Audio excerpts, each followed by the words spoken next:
On January 14, 1944, the U.S. Marine Corps Aviation's Fighting Squadron 215, known as the Fighting Corsairs, was in the heat of a critical mission covering a flight of bombers targeting enemy shipping. As Fighting Corsairs approached Simpson Harbor, Rabaul, a major Japanese stronghold, they were intercepted by a superior number of Japanese fighter aircraft. The skies erupted into a whirlwind of combat, with shells shooting out, explosions lighting up the already bright sky, radio chatter filled with urgent commands, and smoke trails from damaged aircraft. Amidst the chaos, a single pilot found himself cut off from his squadron. But this was no ordinary man. This was First Lieutenant Robert Hanson. Alone and facing overwhelming odds, Hanson didn't waver. Instead, he single-handedly engaged the enemy, destroying 5 aircraft, despite being low on ammunition and fuel. This incredible feat earned him the nickname the Terror of Rabaul. In the following 2 weeks, Hanson, one of the greatest pilots in the Pacific Theater, would go on to down 15 more.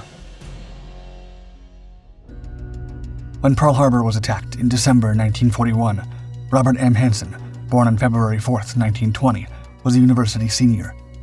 Recognizing his duty, however, the student left school to join the Marine Corps' Aviation Cadet Program. In May 1942, he enlisted for naval flight training, earning his wings and a commission as a second lieutenant in February of the following year. Initially assigned to the Marine Corps Air Station in San Diego, California, he was then transferred to the 1st Marine Aircraft Wing for deployment to the Pacific Theater. In June 1943, 23-year-old Hanson arrived in the Solomon Islands to serve with Marine Fighting Squadron 214. BMF 214, famously known as the Black Sheep Squadron with swashbucklers, was commanded by Major Gregory "Pappy" Boyington, known for his bold tactics and charismatic leadership. Boyington, whose ability to inspire and lead his less experienced pilots was renowned all over the branch, was instrumental to the squadron's success. Under his command, the not-so-black sheep BMF 214 achieved significant victories in the Pacific Theater, with the leader himself becoming an ace. This was crucial, as by the summer of 1943, the Solomons were becoming a pivotal and active theater in the Pacific War. Building on victories such as Guadalcanal, Allied forces were gaining momentum and pushing towards Japanese-held territories.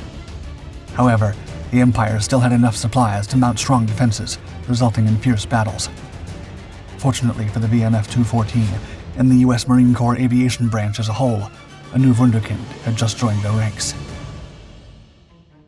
By the summer of 1943, Marine Corps pilots were still relatively new to flying their main aircraft, the Vought F-4U Corsair, having seen its first combat engagement only months before. The F-4U, designed by Rex Beisel, featured a distinctive inverted gull-wing design, a maximum speed of 431 miles per hour, and was armed with 6 Browning A6M2 50-caliber machine guns, 3 in each wing. With summer in full swing, Marine pilots quickly began to master the Corsair's unique characteristics, including its powerful engine and handling quirks. On August 4, 1943, the first lieutenant encountered a Kawasaki Ki-61 Hien Type 3, known as Tony, an Empire model introduced only a year prior. Despite its sleek design and armament, the Ki-61 was no match for the Corsair, especially when flown by a master of the air like Hanson. With nerves of steel, the American pilot engaged the enemy fighter head-on, his 50-caliber machine guns roaring to life. As a result, the Ki-61 erupted in flames, spiraling downwards as the 23-year-old scored his first victory. Unbeknownst to him, he was about to embark on one of the fastest-rising careers in Marine Corps aviation history. Only weeks later, on August 26th, Hanson faced off against a Mitsubishi A6M0. While the model had initially wreaked havoc and sowed sheer chaos at Pearl Harbor a year and a half earlier, its shortcomings were becoming apparent. The introduction of superior American fighters like the Corsair only further highlighted these deficiencies. By then, pilots like Hanson had learned that maintaining altitude was crucial. Whoever controlled the altitude dictated the terms of the battle, as the F-4U could outperform the Zero in every aspect except slow-speed maneuverability and climb rate. Seizing the moment, the first lieutenant used this tactical advantage to his benefit. Diving from above, he unleashed a devastating barrage on the Japanese Zero, watching as it disintegrated under his firepower, marking his second victory. Fall was about to begin in the South Pacific, but Lieutenant Robert M. Hanson was already racking up a reputation for fighting the Japanese boldly and with daring aggressiveness. In mere months, his fighter pilot tactics and total disregard for danger earned him significant recognition. As such, In October 1943, he was transferred to Marine Fighting Squadron 215 at Bella Labella Island. Under the command of Major Robert Gordon Owens Jr., BMF 215, also known as the Fighting Corsairs, was one of the most distinguished fighter squadrons in the entire U.S. Marine Corps. Formed on March 1, 1942, the unit quickly built a reputation for its combat effectiveness and fierce fighting spirit. The squadron played a crucial role in various major operations in the South Pacific, particularly in the Solomon Islands and New Britain campaigns, providing air support for ground troops, escorting bombers, and engaging in dogfights with Japanese aircraft. On November 1st, First Lieutenant Robert Hanson was assigned to a crucial Combat Air Patrol, or CAP, over Empress Augusta Bay, Bougainville. His mission that morning was to provide cover for the Allied landing operations aimed at establishing a strategic beachhead on the island, a key objective in the Solomon Islands campaign. Piloting his F-4U Corsair, Hanson took to the skies with his fellow pilots from the VMF 215, but the mission quickly turned into a fierce confrontation as Japanese forces launched a determined effort to thwart the Allied landings. During the engagement, like every mission he participated in, Hanson displayed exceptional aerial combat skills and tenacity. Amidst the chaos, Hanson targeted no less than 6 Japanese torpedo bombers, with his aggressive tactics forcing them to jettison their bombs prematurely, thus protecting the Allied landing forces below. Hanson's relentless pursuit and superior piloting resulted in him personally shooting down 2 Mitsubishi Zeros and a single Nakajima B-5N2 Type 97 Kate torpedo bomber, successfully becoming the Allied forces' latest ace. Despite his success, the intense battle left Hanson's F-4U Corsair severely damaged. With no other option, he was forced to perform a controlled crash landing into the water and ditch the aircraft. The ever-resilient and survivalist pilot then spent 6 grueling hours paddling in a rubber life raft. Later that day, he was spotted and rescued by USS Sigourney, a destroyer patrolling the area. In early January 1944, the Fighting Corsairs, BMF 215, were relocated from Bella Labella to a new base at Torokina on Bougainville Island.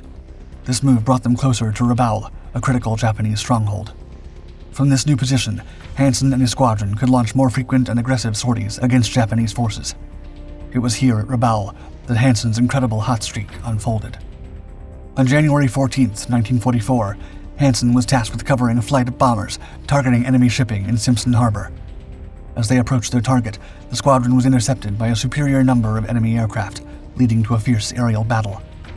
Undeterred by the overwhelming odds, Hanson engaged the enemy fighters, becoming separated from his squadron due to the intense dogfight. Despite being alone, he continued to fight, single-handedly destroying 5 Mitsubishi A6M Zeros. Running low on ammunition and fuel, Hanson was forced to break off the engagement and return to base. From then on, Butcher Bob embarked on an incredible streak of downings. 6 days later, on January 20th, he took down another Zero, followed by 2 more and a Ki-61 on January 22nd. 2 days later, on January 24th, while conducting a high-cover flight over Simpson Harbor, Hanson found himself isolated from his division in the heart of enemy territory.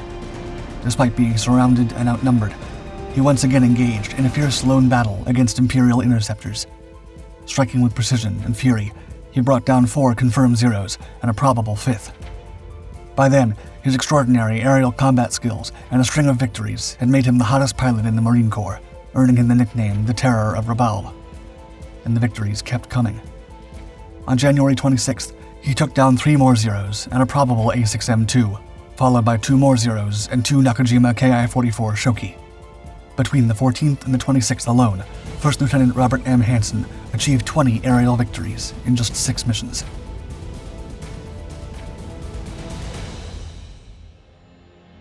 As February approached, even with the short amount of time he'd spent fighting, Pilot Hanson had become a master of individual air combat and one of the Corps' highest-scoring aces, accounting for a total of 25 Japanese aircraft. However, his invincible fighting spirit was about to come to an end. On February 3, 1944, Hanson was part of an 8 Corsair escort for 18 Grumman TBF Avenger torpedo bombers in an attack on an airfield near Caravat, New Britain, in the Rabaul area. While returning, the Terror of Rabaul descended to attack a lighthouse located at the southern tip of New Ireland, Cape St. George. This lighthouse had frequently harassed the fighter group with flak as they passed. His squadron leader, Captain Harold L. Spears, watched as Hanson flew daringly low. Suddenly, one of his wings caught a wave, hitting the water twice. The plane then pulled up momentarily before the wing caught fire. After a brief moment when it seemed he might make a normal landing, the aircraft twisted, cartwheeled into the ocean, and disintegrated, all within seconds. Hanson had no time to escape the cockpit and sank with his aircraft. Worried sick, Spears searched the area, but found only floating debris.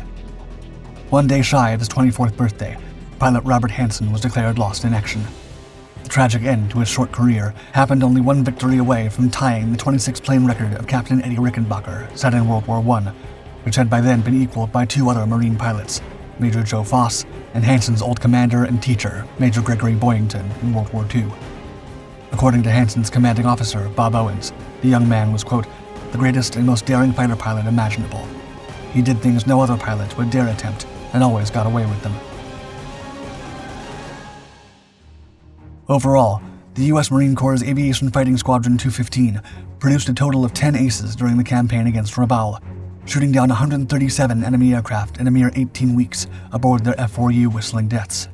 However, it was pilot Robert Hanson's accomplishment of shooting down 25 enemy aircraft in just 3 months, 20 of them in a mere 17 days in just 6 missions, that were never equaled by any other World War II Allied pilot. Hanson's fearless fighting and bravery over the skies of the South Pacific earned him a place as one of the war's great aces. While he didn't survive to make it home, his efforts led to a posthumous Medal of Honor presented to his mother by Major General Lewis G. Merritt on August 19, 1944. In addition, Robert M. Hanson was also posthumously promoted to the rank of captain. In his honor, the U.S. Navy named a Gearing-class destroyer after him. USS Hanson, a 3,460 long-ton ship, was commissioned in May 1945 and went on to serve during the Korean War, the Vietnam War, and beyond. With this, Captain Robert M. Hanson's legacy will never be forgotten.